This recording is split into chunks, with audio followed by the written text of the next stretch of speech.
What's up, guys? It's Lando's Outdoor Channel back here today in the garage, and today we are going to be reviewing a Cabela's multi-tool kit. So yeah, let's get right to it. So here we have the nice little case right there.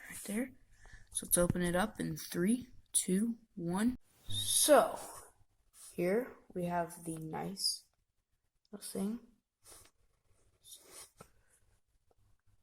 Nice green color. And let's open up the first one.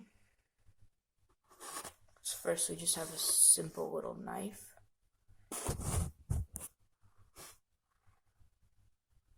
And yeah, nice little cutter.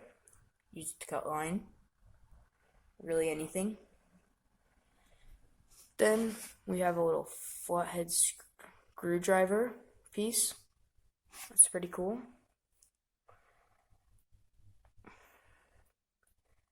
And we have like a Phillips screwdriver, like the other one. I'm not sure what it's called, but it's pretty nice.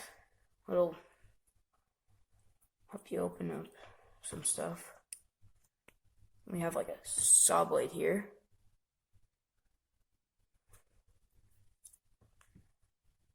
And we have also some little scissors. Look at these. Pretty cool. Cut line. It's hard to close. Okay. And we also have bottle opener, which I will not be using. And of course, open it up like that. Of course it has pliers. Take the hook out of a fish's mouth, it works perfectly. So yeah, that was the Cabela's multi-tool kit. So I'll see you guys next time.